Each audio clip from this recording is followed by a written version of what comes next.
Hey groovy people, happy June Awareness Month. For those of you that don't know, June is Brain Awareness Month and also Mal de Debarquement Syndrome Awareness Month. The two go hand in hand because Mal de Debarquement Syndrome is a neurological syndrome that tends to affect the brain.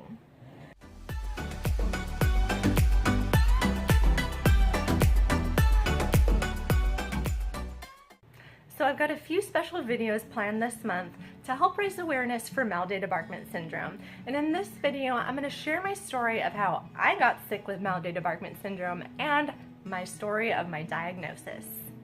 So my first onset of Mal de Debarquement Syndrome was back in 2011. I was 29 years old at the time.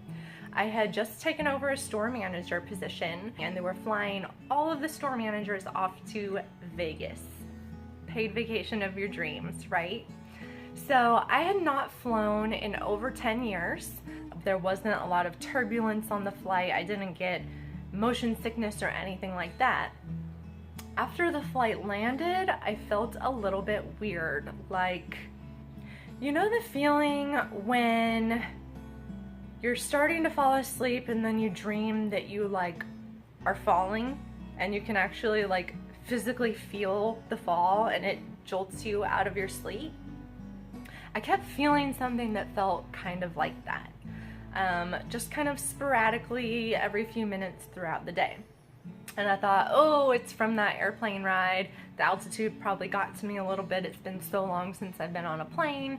I'm just handling a little bit different now because I'm older. So the entire trip there was 4 days long, and I expected that that feeling was kind of going to dissipate over those 4 days. It never went away.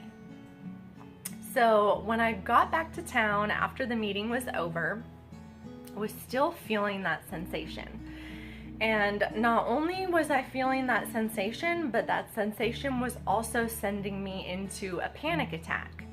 So when you think about if you felt that falling sensation when you've been falling asleep and dream that you start to fall and it wakes you up in a panic, right? Well, if you're already awake and you're going about your business and you're doing your things, like you're trying to do your job or cook dinner or clean your house or whatever you normally do in your time, and you're feeling those feelings out of nowhere, since you're awake, it's not gonna jolt you awake, so instead it jolted me into a panic attack. And I was having these instant panic attacks when I would feel this falling sensation. I still had no idea what Mal de Debarquement Syndrome was. I knew that the airplane ride had done something to my head that made me feel funny. I wasn't willing to go to a doctor. Those symptoms lasted for at least 6 months. Finally, I went on vacation with my boyfriend in June of 2017. When we got to Denver, that all too familiar feeling of falling was back. And when we landed in Dallas, it wasn't just like a sporadic feeling like I was falling once in a while. It was like feeling like I was trapped on a boat in the middle of the storm of the century. Like I was going every single which way. And it was really difficult for me to even make it to baggage claim. I just kept saying, oh my gosh, I feel like I'm on a boat. Like I'm being rocked so hard right now. And then I kept thinking, oh, a few good nights of sleep, get hydrated, I'll feel better in no time. So when I got home that day, I immediately went to sleep. I think I might have slept the whole next day as well. I didn't feel any better.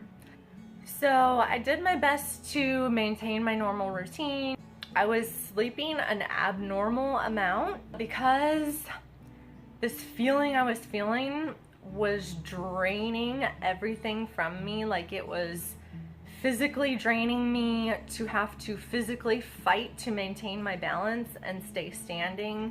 It was mentally draining me to fight the disorientation that I was feeling every day, and I was absolutely exhausted. So it was so out of my character to go to sleep early, but I want to say I was in bed by 7 p.m. every single night because I was so exhausted I couldn't even deal anymore. I still had no idea what Mal de Debarquement Syndrome was. I still didn't know what was wrong with me. Sometimes when you're flying, something can happen with the pressure in your ears that triggers a type of vertigo. And I read that taking decongestants or allergy medications can help with that. So I tried taking decongestants. I tried taking allergy medications. None of it helped. I tried taking motion sickness medications. None of it helped. Finally, after feeling like this for a little over 2 weeks, it got to the point where I was starting to feel constantly seasick. I couldn't focus on anything. I was super agitated because I just wanted to scream at the world to stop and hold still for just a second. I wanted to scream at people to stop talking to me and leave me alone because I couldn't focus on what they were saying because I was trying so hard to focus on just maintaining my own stability and standing up on my own 2 feet without falling on my face.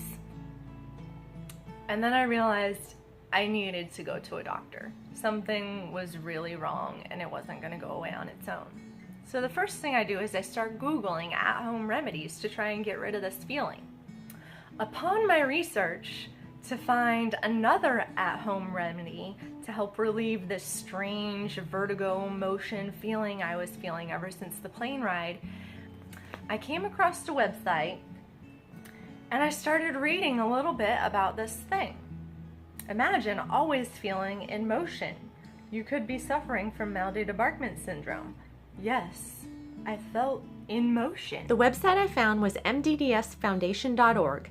You can find all kinds of helpful information, including a PDF file download of this informative brochure. And if interested, you can contact them to order copies of the brochure. Getting these brochures out there into the doctor's offices is a great way to increase provider awareness. So definitely see if you can get your hands on some of these little brochures, and let's raise awareness for this horrible illness that so few people know about. So Mal de Debarquement Syndrome, MdDS, is a neurological disorder that leaves patients feeling as if they are rocking and swaying. That was what I was feeling. Sometimes called disembarkment syndrome, MdDS most often develops following a cruise or other type of water travel. MdDS has also been reported following air, train, and automobile travel, and less commonly after repeated elevator use, walking on docks, from the use of virtual reality equipment, or practically any motion experience. Flying. I flew on a plane, and as soon as I got off the plane, I felt this. And then I remembered back to 2011, where the same thing had happened to me before, and it lasted for like 6 months. And then just kind of gradually went away. So I learned that you can go into remission from this. And I realized that what had happened between 2011 and 2017, when I got this again after flying, was I was in a remission period. So I was doing what all doctors hate. I was self-diagnosing off of the internet. But I knew in my heart of hearts, without a shadow of a doubt, that this was exactly what was wrong with me. I knew that I had found the answer. And I knew from my reading that this was very rare. And that a lot of people who have this can see dozens of doctors before they come across a doctor who has ever heard of it and is able to diagnose them. So it was important for me to share my knowledge with any doctor that I went to and let them know that I knew what was wrong with me. And I just needed them to help me along with the next step. So the first thing I did was I scheduled an appointment with my primary care provider. My primary care provider had never heard of Mal de Debarquement Syndrome before. However, she was very respectful. She brought in a computer. She brought in another nurse practitioner to sit and work with her and listen to my story and take notes of all the details. So I am so thankful that I had a doctor who was respectful enough to listen to me rather than shut me down for trying to self-diagnose myself from the internet. However, since she was not familiar with this and had never heard of it before and was learning about it for the first time from me, she wasn't comfortable diagnosing it. Now, she did do some research before I came into her office to find out what this illness was that I claimed to have. She also read in her research, which is the same thing that I read in my research, that it's not diagnosed as Mal de Debarquement Syndrome until you have been feeling it for at least a month. Now, when I went to my first appointment with her, I was about 3 weeks in. I had just reached that point where I was like, oh my God, I can't take this anymore. I have to do something. I have to see a doctor. I feel awful. So she told me to go home, take it easy, see if you're still feeling this after a month, and then come back and we'll see about some next steps. So a month had passed. I was still feeling just as awful, matter of fact, even worse, and stressed out about how am I ever going to be diagnosed if doctors don't even know what this is? How am I ever going to get any kind of treatment if I can't be diagnosed? How am I going to continue to live my life if I have to feel like this for the rest of my life? So after a month, I went back to her office. I told her, hey, I'm still feeling like this. I can't take it anymore. I think I even broke down in tears in her office on that day. And she referred me to a neurologist because she studied this on the internet just like I did and saw that this is a neurological issue. So she thought, hey, let's send her to a neurologist to get her diagnosis. So I show up at my neurologist appointment full of hope because I know what's wrong with me and I feel like I've been sent to the right place. This is a neurological syndrome. She's gonna know what to do. And I explained to her what's going on and what I think it is. And she laughed in my face and said, I've never heard of that. And then refused to even look it up. Then she gave me her little exam. So the first thing she told me to do was sit up straight with my arms out and close my eyes.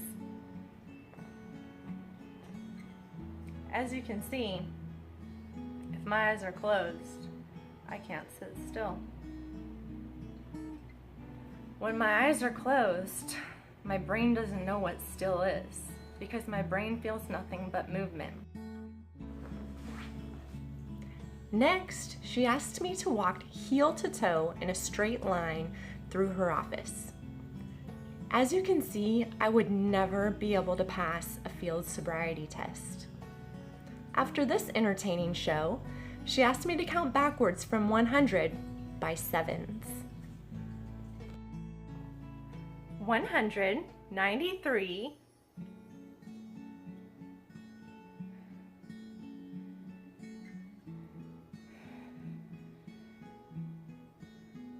87. So after she finished laughing at me, she told me to just go home and take some motion sickness medication. As if she didn't listen to me explain everything that I had tried and everything that didn't work. She still refused to get on her computer and look up Mal de Debarquement Syndrome to find out that this was a real illness. If she had bothered to look it up and read into it for even 5 minutes, she would have known that motion sickness medication does not help with Mal de Debarquement Syndrome. Instead, she treated me like I was some junkie in her office trying to get drugs. It was at that moment that I had to learn how to be my own advocate. I had to learn how to put my foot down and hold my head up high as I stood in front of somebody with their fancy degree and say, no, that fancy degree does not mean that you're right. That fancy degree does not mean that you know everything. And that fancy degree does not mean that you need to dismiss me as a patient. And I refused to ever go back to her. Now, the one good thing that came out of that visit was she did refer me to an ENT and balance specialist. However, Based upon that experience I had with her, I was very weary to go to another doctor's appointment. So before setting up my appointment, I said I need to speak to that doctor and I need to know whether or not they are familiar with Mal de Debarquement Syndrome. And if they're not, I am not going to make an appointment in your clinic. So it turns out the doctor that I was referred to was familiar with Mal de Debarquement Syndrome. I was so happy and so thankful to have finally found somebody who knew what this was. Now, by this point, I had been suffering from this for 4 months straight. 4 months of feeling like I was trapped on the boat in the middle of the storm of the century, completely disoriented, struggling to walk, struggling to speak, struggling to think straight, still trying to carry on with my life. Turns out I had diagnosed myself correctly with Mal de Debarquement Syndrome. So this June marks 2 full years that I have been in this episode of Mal de Debarquement Syndrome, rocking and swaying and bobbing and feeling like I'm falling every single minute of every single day. But now I have a doctor who knows what this is and is able to work with me on a treatment plan and help give me a better quality of life. I've been working so hard to raise awareness for Mal de Debarquement Syndrome because there are not enough doctors that know about this. People shouldn't have to bounce around from doctor to doctor to doctor telling them exactly what's wrong with them. Hey, I think I have Mal de Debarquement Syndrome. And then being looked at like they're crazy by these doctors who say, I've never heard of that before. We need to get this information out there. There are so many people suffering from this. Please help me spread awareness for Mal de Debarquement Syndrome by sharing this video so that we can get this out there in the mainstream public, so that more and more doctors can become familiar with this and successfully diagnose it when patients like me walk into their office. Don't forget to subscribe and stay tuned for more videos to come.